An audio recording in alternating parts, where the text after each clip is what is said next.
Hello everyone, welcome to another slideshow here on my channel. I'm Cody, and today I'll be looking at Ukraine's runways and if they're really a problem for Western modern fighters and all the basic information around it. If y'all would leave a like, subscribe, and ring that bell notification, that would be fantastic. Also, don't forget to let me know your thoughts down below when the video is over. With Poland and Slovakia sending their older MiG-29s to Ukraine, other jets won't be super far behind. This news, partnered with a small group of Ukrainian pilots training on F-16s in the US at the moment, means that other jets, likely F-16s, from a variety of countries could be sent. While the F-16 gets the lion's share of the conversation, the UK has also tossed around the idea of sending older Tranche 1 Eurofighters to the Ukrainians. However, these ideas and the idea of sending Western jets to Ukraine has been met with some concern. One of the most persistent concerns being the Ukrainians' existing runways wouldn't be up to the task either due to condition, facilities, or security from Russian missile attack. But is that really the case, or are we letting the great be the enemy of the good? So what am I going to cover? Well, first we'll take a look at some of the conditions and security situations in question, especially around the F-16 and Typhoon and their unique concerns, Ukraine's major air bases and military-capable airports, their smaller regional airports and roadways, their defensive capabilities, and then on to some information about the jets themselves, particularly the F-16 and the Typhoon, plus, of course, credits and recommendations. Before we get too far, let me address Safe Skies 2011. This was an exercise putting U.S. Air National Guardsmen, or pilots, Polish and Ukrainian pilots through their paces from the Mirod Air Base in the eastern part of Ukraine, meaning that F-16s from both the U.S. and Poland have operated from Ukrainian air bases before. It's true this exercise wasn't a long-term deployment and wasn't something the Ukrainians themselves were flying F-16s, but it does lend a little credibility to the Ukrainians' abilities to bring any underdeveloped air bases up to code, or just that their air bases are pretty much up to code already. Now, in terms of conditions, what do we actually mean? Well, part of it is the quality of the paving used, as well as the overall length of the runway, but from what I've been able to find, most all their listed air bases and airports in Ukraine meet the requirements for the F-16 and the Typhoon. The largest concern from a quality standpoint comes in the form of cleanliness and storage facilities. FOD or FOD, or foreign object debris, means that stuff can be left on the runway and get sucked up into the air tank of intake of an aircraft, which could cause damage to the engine. For aircraft like the MiG-29 and the Su-27, they have built-in features to help protect from this. However, the F-16 nor the Typhoon have similar systems. It's not because these aircraft are worse, they just operate in different areas, different situations, different conditions. Particularly that of the F-16, hydrazine plays a large role for its skeptics. This odorless, colorless, clear liquid powers the EPU, or emergency power unit, of the F-16. It also happens to be incredibly toxic, meaning that storage and cleanup processes are a little bit more stringent. Since the Ukrainians don't operate any aircraft that use hydrazine, these facilities and practices would be pretty new to them, but it's not an impossible barrier by any means. However, it does pose a problem when looking at the next part, which is security and air defenses. With Russia's propensity for missile and drone attacks, air bases with new Western aircraft would be prime targets. This is usually where people pivot to the Gripen, the Hornets, or even the F-5 Tiger II. All three of those aircraft can operate from improvised runways, namely roadways, making it harder for Russians to hit them with missile or drone attacks. However, Ukrainian air defenses have been getting a serious boost since the start of the war, and while they're still waiting on some of that equipment, the units that already exist in Ukraine have shown how effective they can be. So what makes the F-16 more vulnerable to FOD? Well, it is that big ol' honkin' baskin' shark-like intake at the bottom of the aircraft. With no FOD protection door or mesh, the F-16 has to operate in very specific conditions. Keep in mind, it is an all-weather fighter that you can go up in storms if necessary, but depending on the condition, it may not be sent up. But regardless, a random screw on the ground can pose more of a problem than severe wind.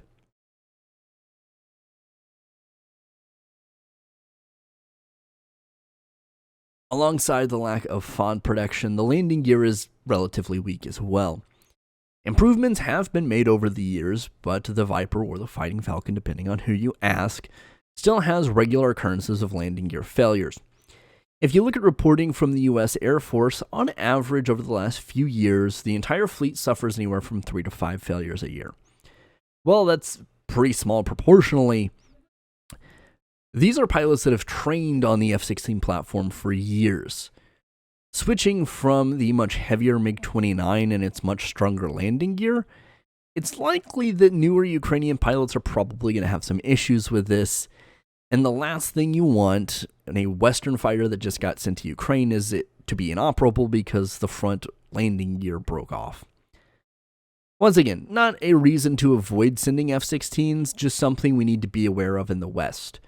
It's likely we're going to see some news reports that say, oh, F-16s are having trouble in Ukraine because they keep breaking the landing gear. Once again, it's not going to be a fleet-wide thing, but if we're only sending 10 or 20 and 2 of them are inoperable, that's 10% of the fleet. If you're looking at 20%. As I said before, the runway length of most of the runways in Ukraine is more than suitable for a full-loaded Viper, so that's not too big of a deal. But then we get back to our little toxic friend in hydrazine. Luckily, training does exist on how to handle and safely store hydrazine in a variety of countries like the US, Poland, and Romania, all 3 of which operate F-16s. Now to the old Tranche 1 Eurofighter Typhoons of the UK. While these pose less problems in terms of operating off of runways, they're more problematic in their intended use. Not only are they more complex in regards to their front canards and their accompanied complex computer system, they're also meant to operate at higher altitudes. Meaning, they're not going to be doing a lot in terms of CAS and will probably do a light roll and ground attack. Even with more advanced standoff munitions, most are designed to be launched from higher altitude, putting the aircraft at more risk of Russian IADs or integrated air defense systems and interception by other aircraft.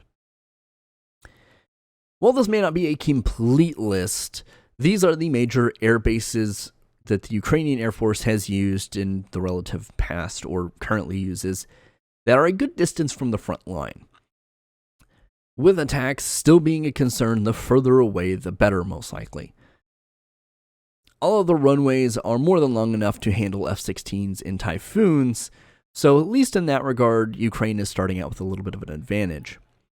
As we can see, we have a good variety to pick from as well in terms of placement, from the far western end of the country to the relatively close to the front down in the southern portion of the country. I'd venture to say most Western jets would probably start at operating from the far westernmost bases, but I'm just a random guy on YouTube. Then we have our airports that double as military runways, or at least have the capability to and have shown to do so in the past. With civilian air traffic shut down in the country, these open up a few more areas. While there is some overlap here, generally speaking, we're looking at adding at least 3 more airfields to operate from. Sure, that's not enough to stop Russian missile or drone attacks from attacking all of these air bases, but at least it poses a slightly better chance of survival for the aircraft. I was going to put a roadmap here, but it is really way too busy looking, and honestly, F-16s and Eurofighters aren't going to operate from roadways anyway. However, the existing fleet of MiG-29s and a few of the Sukhoi variants still could operate from them. While newer Western aircraft could replace some of their fleet, such as like the Su-24s that have been taking some pretty heavy damage, it's more likely the older Soviet-era aircraft are still going to continue to operate well into getting new Western jets. This is just going to give the Ukrainians a more versatile capability in the air. The Ukrainian Air Force will be able to do both, operate off of traditional airfields as well as runways, being able to perform more ground attack and casseroles, and even some possible air superiority missions, or at least some more, rather. Now on to the air defenses, and there is a lot. Now this is only stuff that has been sent or pledged to Ukraine, not stuff they've captured or already had. For short-range stuff, we of course have the infamous Gepard making a comeback in the form of the final line of defense for the integrated air defense system of Ukraine. While there are other mobile and static guns, the Gepard is probably the most notable of all of them, and is probably the one you have seen headlines about because the Germans are going to have to start ammunition production again because they don't have a lot of ammo for these things, unfortunately. We also have a variety of short-range SAM systems. Once again, not all of them are mobile, or rather, some of them are more mobile than others, but all of them have shown to be pretty effective. Keep in mind that this is just what's been sent to Ukraine or been pledged. This is not counting anything they had before or anything they've captured from the Russians. And a lot of the stuff that they may have captured that's still operable would be in the short to mid-range system as opposed to a longer range capability. While this is an impenetrable, with more and more systems arriving in Ukraine, the ability for the Russians to hit targets will start to degrade pretty significantly. As we move up the IADS chain, we'll get to our mid-range SAM systems like the IRIS-T and the NASAMS. These two in particular have proven to be very effective, however, only a limited number of them have made their way to Ukraine so far. There are a lot of other systems as well that have been pledged or already donated that exist in the system, a lot of other systems from Europe particularly. However, all of them have helped strengthen the Ukrainians' air defense systems, especially as they try to protect civilian and infrastructural targets. Now, the top of the food chain in the long-range air defense systems. If you've been following the war in Ukraine, you've undoubtedly heard of both the S-300 and the Patriot. Both platforms are capable. However, due to their longer range capability and their larger missiles and just overall more complex multi-vehicle system layout, they're much more notably expensive. It can be very pricey to fire these, so if you're wanting, you don't want to fire this against like a $20,000 drone when one of the missiles can be close to $1 million a pop, depending on which variant of the Patriot you're looking at. And with more and more reserves of stocks of old Soviet stuff getting diminished or not being sent because countries rely on it, S-300 and other Soviet ammunition and parts and things are not going to be available in the near future. Now, the F-16 is probably the most prolific Western fighter built in the last 50 years. Not only were a lot built, but they were shipped pretty much everywhere. Keep in mind that not all of these are the new hotness of the Block 7072. Very few of them are. But there are a lot of different European countries, notably Poland and Romania, that operate relatively modern Block 50 and 52s. So if there is a coalition in Europe to send F-16s, you can be sure that Poland and Romania are probably going to at least provide some repair and training, if not maybe some of their own airframes. Not a lot, but still. I mean, just like with the Leopard 2, you're probably going to see countries donate like 1 to... they're not going to donate their entire fleet, but they'll donate a couple, and with enough countries, that adds up to a relatively decent-sized fleet. The F-16 is everywhere. And if we looked here, Belgium, Denmark, Greece to kind of an extent, the Netherlands, Poland, Portugal, Romania, Turkey, once again, to kind of an extent, and the U.S. all operate F-16s and all would have the capability of, if not donating airframes, once again doing repairs, parts, munitions, or at the very least, training. The Eurofighter Tranche 1 is a little different, though. This is the oldest operational variant of the aircraft, and the Tranche 1's not the latest and greatest with the passive IR sensor, but it is still very capable in the right settings. It should also be noted the Tranche 1s who've already started being retired from service with the Royal Air Force, so this is why these were the ones that came up in conversation. It's not got the legacy the F-16 does, but it's also a much newer design, with a relatively small number of production units by comparison at least, with 100 or 571 between all of the countries and versions. There's not a lot of these things floating around for donation. While there are several countries that do produce and repair their own Eurofighters, all have effectively moved on from the Tranche 1 configuration, but they would still be able to handle repairs if these ever made their way to Ukraine. Once again, it is a multi-role fighter. The Eurofighter Typhoon is not an Su-25 or an A-10. It can do some ground attack, but it's designed to operate at higher altitudes than what the Ukrainian fleet's currently operating at. Not to say it's impossible and wouldn't be useless, but generally speaking, it's probably not the best fit and would really only be sent because it's available. This is something that Justin Bronk has done a lot of writing on and talking on.